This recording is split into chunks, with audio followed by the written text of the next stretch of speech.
Hello there, my name is Anand Mukherjee, and in this demo class I shall be teaching you clause and its types, the basic concept of clause and its types, two types of clauses, that is independent clause and dependent clause. So for this demo class I have prepared one PowerPoint presentation slides. So I'll be going through with that slides, and along with I shall be also using whiteboard of this Zoom platform. So let's begin.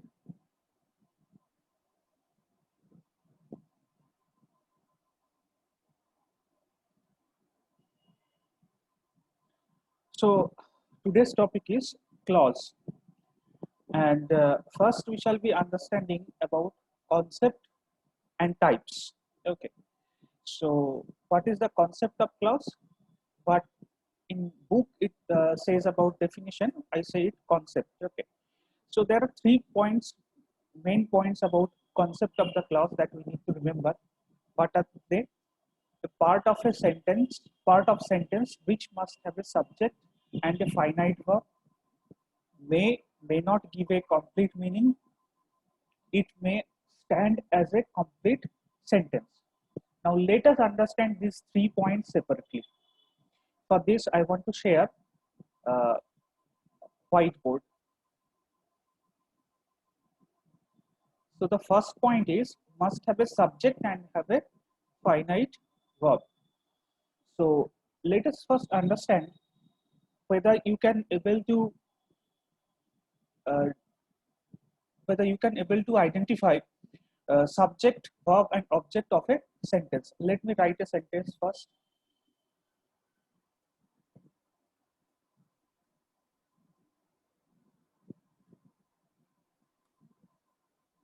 This is a sentence. I know his father. Now, if I ask you what is the subject of this sentence, obviously you will answer it is I. I is here the subject. And what is the verb here? Know is the verb. And then object is what? Object is his father. Okay, so this much part. So this is subject, this is verb, and this one is object. Okay. So what is a clause according to definition? So it must have a subject, and it is a part of a sentence. It must have a subject, a verb, and it must have a verb. So what type of verb? That is finite verb.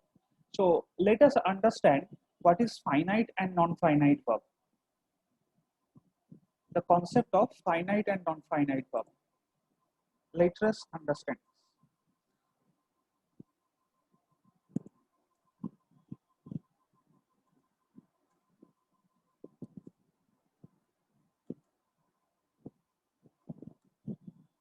The concept of finite and non-finite verb. Let us understand. Now, let me write here 3 sentences.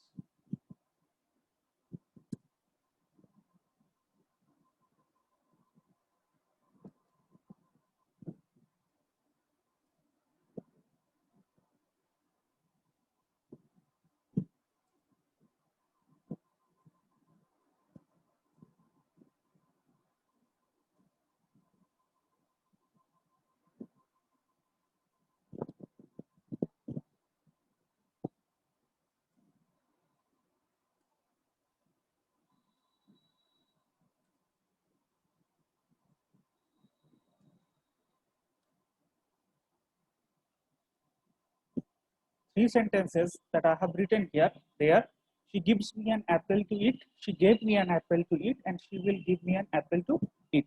Now, in these 3 sentences, if I ask you identify the verb, so identify the verbs. So, what will be your answer?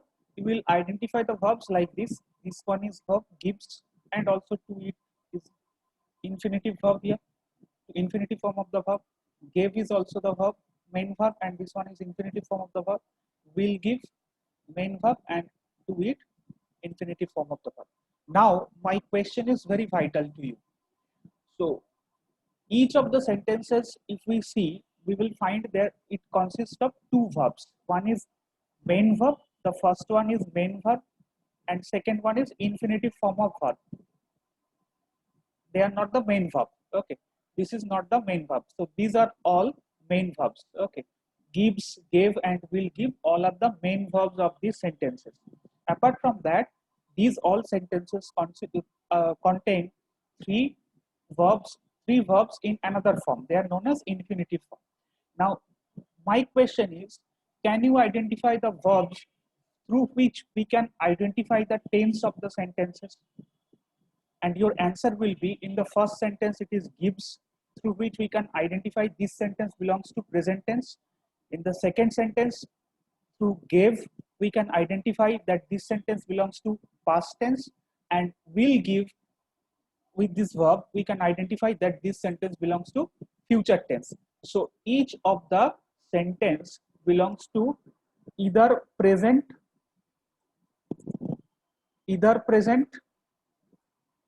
or past, or future.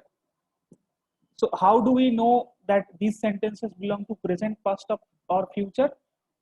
Because we have taken a look of these verbs. Okay, so these verbs tell us that these sentences belong to present, past, and future. So in a sentence, through which verbs we can understand that this sentence belong to which tense, they are known as finite verb. They are known as finite verb. Through finite verb, we can understand tenses. What? We can understand tenses.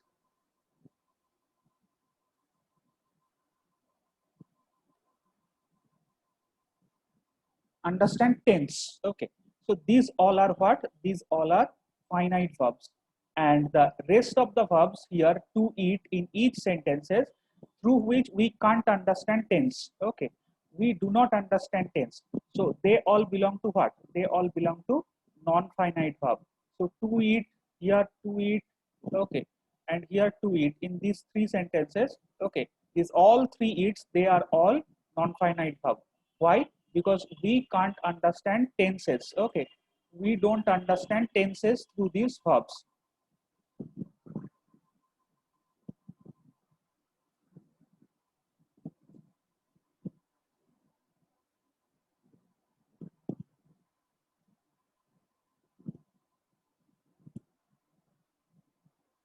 Don't understand tenses. Okay, so this is the concept of finite verb and non-finite verb. So according to the definition of the clause, it must be a part of the sentence and must have a finite verb.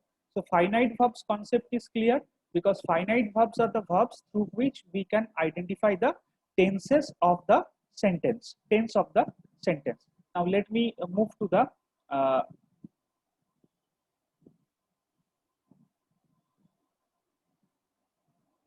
PowerPoint here. May or may not give a complete meaning. It may stand as a complete sentence. Okay, so it is a part of a sentence which must have a subject and a finite verb. Subject concept, we know that the doer of the action, that is subject. Finite verb, the concept we have cleared here, that finite verbs are the verbs which determines the tenses of the sentence. Okay, and may or may not give a complete meaning. Now again I want to share uh, whiteboard and I want to write one sentence.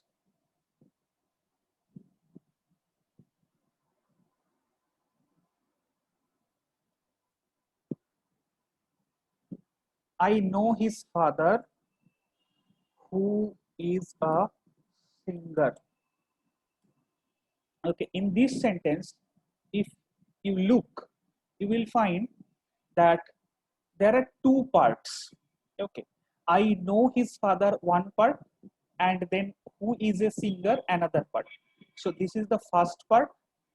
Sorry. This is the first part, and this one is the second part. So what, according to the definition, it is a part of a sentence. It must have a subject and have a finite verb. So we have identified subject here. We have identified finite verb here, that is no, and we have identified object here. So this particular part is what? This particular part of this whole sentence, okay, from I to singer, okay, this particular part is a clause. C for clause, okay. and this particular part, who is a singer, is also a clause. So this total sentence is consist of two clauses, clause 1 and clause 2. Because why this is a clause, this second part is also a clause, because we find that a singer, it is subject, is, that is verb, and then it doesn't have any object, doesn't matter, okay, whether it has an object or not, but it has a subject, that is a singer, and is, that is finite verb. So it is a clause, this is also a clause, okay. So what they are saying, it is a past, it is a part of a sentence which must have a subject and a verb, okay. So we get one subject, we get one verb, and that is finite verb. In both the parts we get one subject, one finite verb, okay.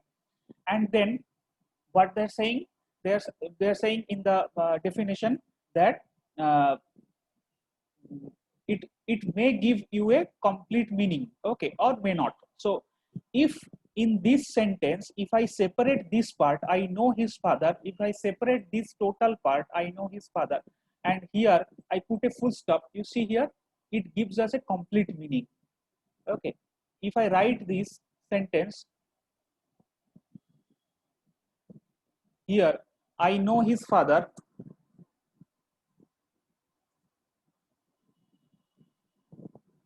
and put a full stop here, it gives us a complete meaning, okay. So what according to the definition of the tense, that it can give us a complete, may or may not give a complete meaning, okay. Sometimes it can give us a complete meaning, sometimes it cannot give us a complete meaning, okay. So here in this example that I have shown you, there you will find that I know his father, who is a singer. In this in this whole sentence, if this part 1 is separated and it is written in this way, it gives us a complete meaning. I know his father. But in the second part, if we separate and write who is a singer, it cannot give us a complete meaning.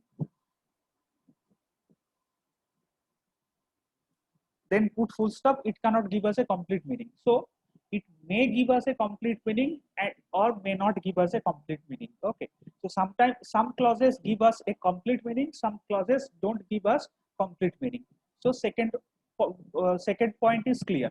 Then third point is what, some clauses can sit independently. Third point is what, third point, it may stand as a complete sentence, okay. So some clause stand as a complete sentence. So what is the meaning of this point, some point a part can stand as a complete sentence, means this part, I know his father, if I separate it and separately I write it, you see here it gives us a complete meaning, and it represents as a complete sentence, it is a complete sentence, okay. This part is a complete sentence, but this part not. So some clauses can give us, okay, a complete meaning as a complete sentence. So this is what, this is a complete sentence, okay.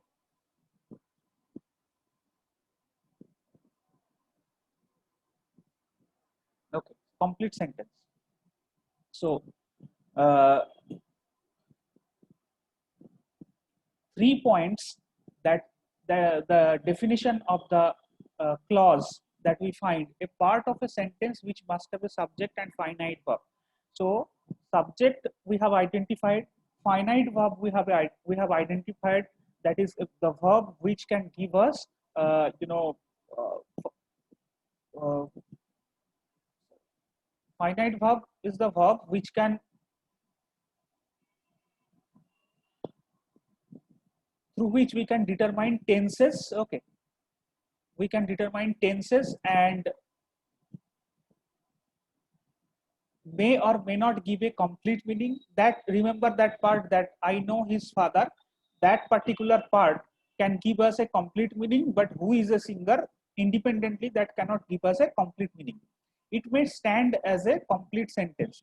Particular part of the sentence can give, a particular part of the, means of the long sentence can give can stand alone and can be a complete sentence, okay. So these 3 points are clear about tenses, where we find that it is a